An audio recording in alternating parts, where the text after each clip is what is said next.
September 9వ తేదీన విజయనగరం జిల్లా వ్యాప్తంగా ఎరువుల బ్లాక్ మార్కెట్పై అన్నదాత పోరుబాటకు పిలుపునిచ్చారు వైఎస్ఆర్సీపీ జిల్లా అధ్యక్షులు శ్రీ మజ్జి శ్రీనివాస్ గారు.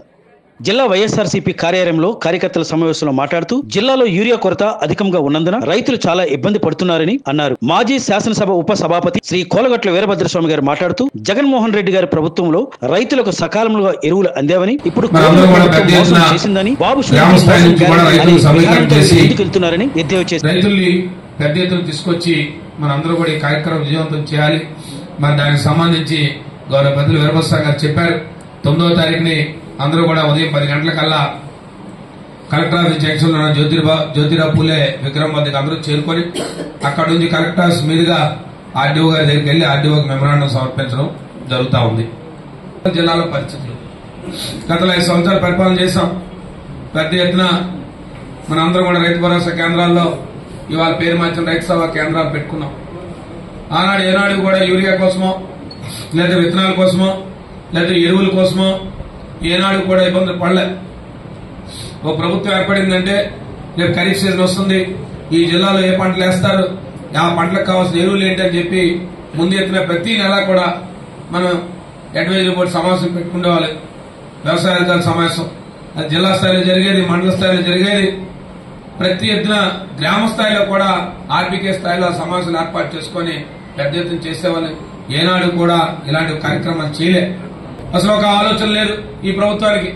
ఈ జిల్లాలో ఉన్న ప్రజాప్రతినిధులకు గాని లేదు, ఈ జిల్లాల అధికారులు కానీ సమన్వయం లేదు.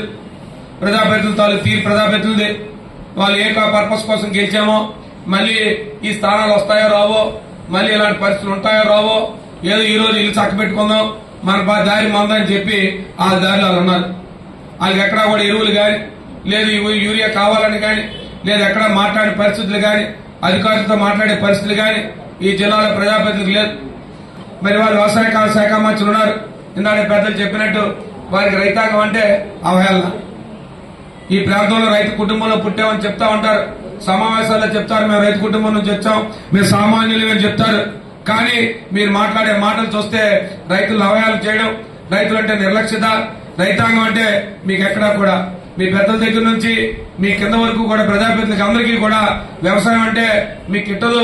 రైతులు తెల్లవారుజాము 4 గంటలకు కూర్చుంటే మీరు మాట్లాడే మాటలు, ఏ బఫే భోజనాలకు వెళ్తే రైతులు నిలబడరా, భోజనాలకు వెళ్తే తీసుకోరా, ఆ మాత్రం యూరియా బస్తా కోసం నిలబడాలని ఈ వేదిక ద్వారా అడుగుతా ఉన్నాం. ఎందుకు నిలబడాలి, దేనికోసం నిలబడాలి? మీ ఓట్లు వేసామని మీ ప్రజాప్రతినిధులు అయ్యారని చెప్పి రైతాంగం అందరూ వచ్చి నిలబడాలా? ఎట్టి బస్సులో ఊరుకునేది లేదు. ఎట్టి బస్సులో అలాంటి కార్యక్రమాలు అయితే ఎట్టి బస్సులో ఊరుకోం. దేనికోసం మీరు మమ్మల్ని అవహేళన చేస్తున్నారు? ఈ రైతాంగం తరపున ప్రతిపక్ష పార్టీగా వైఎస్ఆర్ పార్టీ చెప్తా ఉంది, ఎట్టి పరిస్థితుల్లో కూడా మీ మాటలకు తగు జవాబు చెప్పే పరిస్థితులు ఏర్పడతాయి. ఈ రోజు ఎందుకు మీరు మాట్లాడుతారు ఇలాంటి మాటలు? ఇది చాలా మంచి దురదృష్టకరమైన మాటలు మాట్లాడుతా ఉన్నారు. ఇది మంచి విధానం కాదు.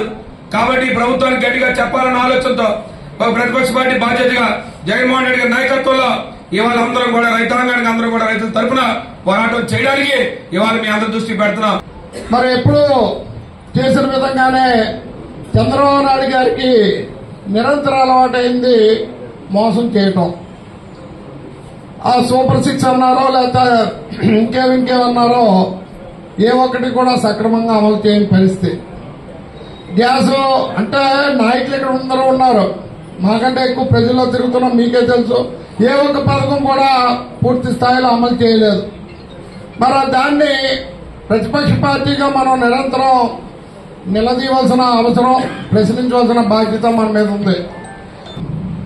సంవత్సరం 3 నెలల కాలంలోనే ఈ ప్రభుత్వం వైఫల్యం ప్రజల్లోకి వచ్చింది.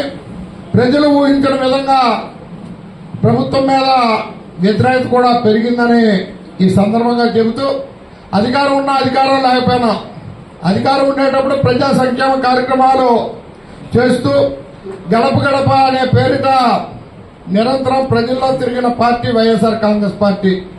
ఈరోజు అధికారం లేకపోయినా ప్రజల తరఫున ప్రశ్నిస్తాం, ప్రజల తరఫున అవసరమైతే రోడ్డు మీద నిలబడతామని చెప్పాలన్న బాధ్యత అటు ప్రభుత్వానికి చెబితే ఇటు ప్రజలకి మాకు అధికారం లేకపోయినా మీ అవసరాలకు మేము ఉపయోగపడతాం, మీ కష్టాల్లో భాగస్వాములు అవుతాం, మీ అవసరాల బాధ్యతలు మేము తీసుకుంటామని చెప్పే సందర్భం వచ్చిన ప్రతి ఒక్కసారి చెప్పాల్సిన అవసరం ఉందని మీ అందరికీ